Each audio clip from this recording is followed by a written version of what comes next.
after Thanksgiving, and you know what that means. You guys can all start finally singing your little Christmas songs, okay?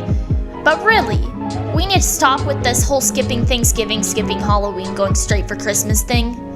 Nightmare Before Christmas is a Halloween movie, alright?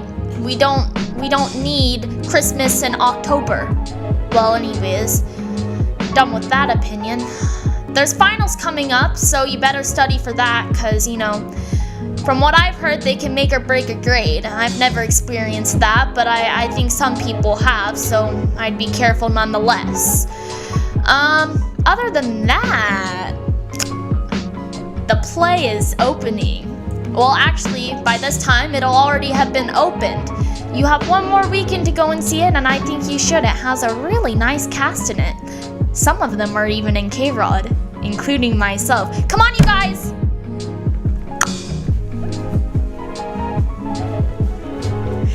Alright, Christy's doing Emily for a couple of shows, or at least one. And, Rhymes is doing Dr. Gibbs, a stern but loving father. And I didn't mention, Emily is a nice girl too.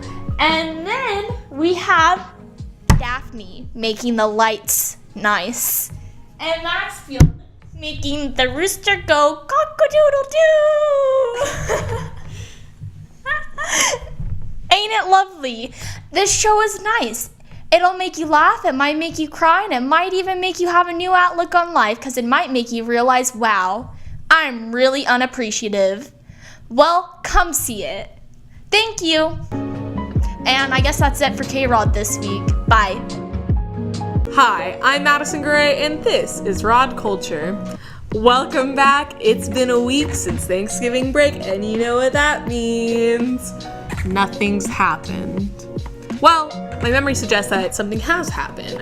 The school play, Our Town, actually premiered last Friday. We as teenagers are natural actors. Every day of our lives, we do things like lie about our feelings, say it's fine when we're on the brink of a meltdown, the usual. But these kids, they're special actors, as in they could pursue a profession in lying about their feelings. But aside of that, we know it's been a rough tech week for them, so we wanted to give them the spotlight on K-Rod this week. So, it might have been a rough tech week before the show, so I just wanted to know, how does the work really go? A little Dr. Seuss realness for you. Let's take a look. Alright, so I'm here with your name and grade? David, and I'm in grade 11. Alright, David, so you are in theater, obviously. What is the hardest part of your job in theater? Or what is your job? My job is props, but I'm also running around telling people to be quiet and make sure nothing is out of order.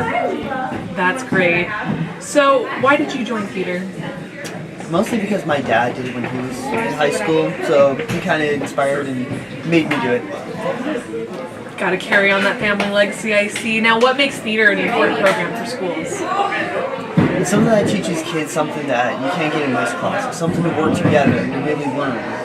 Instead of going and just sitting in a classroom listening to a teacher, we actually go up and we actually learn something from the teacher. Not saying other classes don't. Yeah. So, if you could describe theater in one word, how would you describe it? Loud. I can agree. You can hear it. Alright, thanks for talking with us, David. You're welcome. So I'm here with your name and grade? Jaron Watson, and I'm a senior this year. Alright, Jaron, what do you do in theater?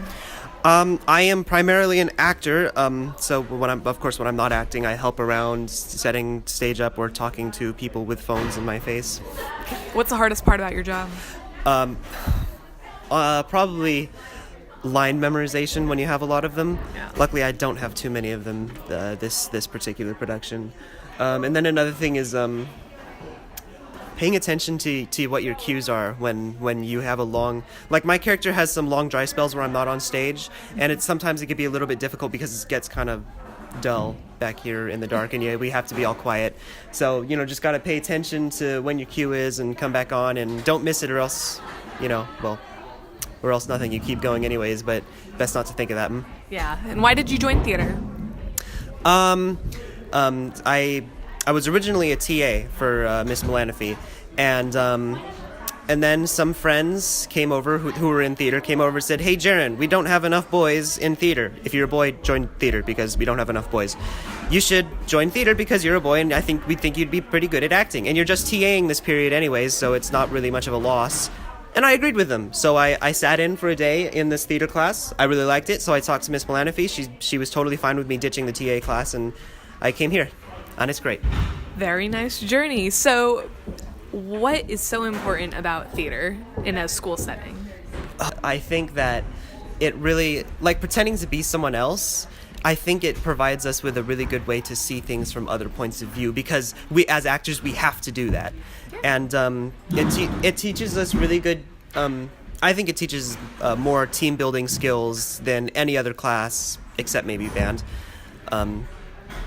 But yeah, we learn to work together as a cast, as a crew. The cast and crew learn to work together as two different groups, but we're all one group because we're all one theater group, and ultimately our goal is the same, and that's to tell a story on the stage.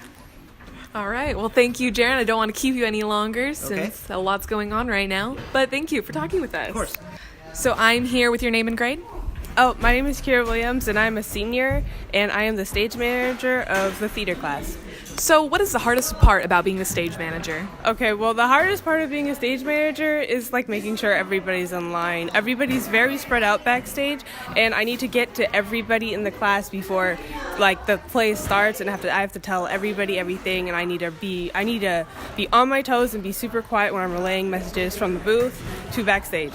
So you've been an actor before. Do you prefer the responsibility of being stage manager to acting, or do you think it's kind of different? Well, it is different in some ways. It's a little better being backstage. It's of course it's harder because I have more responsibilities backstage than of course memorizing lines. But like I like being the stage manager better than being on stage. Being back there, it's fun. It's nice. There's not a lot of stress. I don't have to like worry about ruining the whole entire show. But that can still happen as a stage manager. Yeah, that's definitely a concern. So why did you join theater? Well, I decided to join theater because my freshman year I was put into the class with a teacher named Mr. Day, and the way he taught, he had like this great crude humor, which I love, and then it just got me really inspired just to do theater. Would you say theater is like a family? And if you could describe it, how would you? Well, yeah, I feel like we're all a family here. We all work together every day, and we all know each other really well. We always do team building exercises, and like we know a lot of things about ourselves, and we're gonna be together for a very long time. We're gonna grow and respect each other. That's great. So if you have one word to describe our town to get the viewers to come see it, how would you describe it? Fun. There you go, folks. Thanks for talking to us today, Kira. Well, there's not much difference between theater kids and Krod kids. We have a lot in common, and about 5 things specifically in common, but you saw their faces earlier.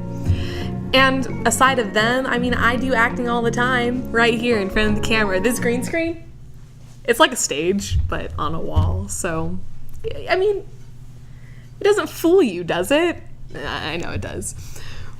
But that's all we have for this week, so see you next time on Krod. Hey Mustangs, this is Nick Pitts with the sports. I hope your Thanksgiving went well. Now let's get into some sports. Varsity basketball on the 26th won 51-48 on Vallejo. Sadly, we don't have a lot of sports this week. That's about the only one. Sports season really isn't in right now, but next week there will be a lot of sports to report. Well, this has been Nick Pitts with the sports. See you later, Mustangs. Knock, knock, Ronnie. Who's there? Boo. Boo-hoo. Why are you crying? It's only a joke. Got him. See you later, Mustangs. Hello, I'm Jacob Papard, and this is World News. So to start this off, let's talk about how U.S. President Donald Trump has cast doubt on a report by his own government warning of devastating effects from climate change. Asked outside the White House about findings that unchecked global warming would wreak havoc on the U.S. economy, he said, "I do not believe it." The report found climate change will cost the U.S. hundreds of billions of dollars annually and damage health. The Trump administration has pursued a pro-fossil fuels agenda. And the world's leading scientists agree that climate change is human-induced and warn that natural fluctuations in temperature are being exacerbated by human activity. Note, Trump has proposed a government-run TV news network to counter CNN. To quote him, Trump wants a worldwide network to show the world the way we really are great. Because he thinks that throughout the world, CNN has a powerful voice portraying the United States in an unfair and false way. That was actually his tweet. And I think to follow up on that, he said that something has to be done, including the possibility of the United States starting our own worldwide network to show the world the way we really are great. He said that throughout the world, CNN has a powerful voice portraying the United States in an unfair and false way. Now, his follow-up tweet on that was that something has to be done, including the possibility of the United States starting our own worldwide network to show the world that we really are great. All caps. That's all I have for this week. See you next time on World News. Hey Mustangs, for the next 7 days we are going to experience some on and off days with partly cloudy skies ranging into some much needed showers into next week. Daytime highs will range into the mid to upper 50s, evening lows will range in the low 30s to low 40s. So to kick off the week, we will have clear skies with a high of 55, Tuesday, Wednesday, partly cloudy skies with a high of 54, Thursday, mostly sunny skies with a high of 56, Friday, 57 with a 40% chance of some showers, Saturday should calm down with maybe a few morning showers, Sunday, the rain will slightly pick up with a 50% chance and 60% heading into next Monday. Highs will be 59 and 58 degrees. That's a wrap for this weather forecast. I will look forward to seeing you guys next week in episode number 12.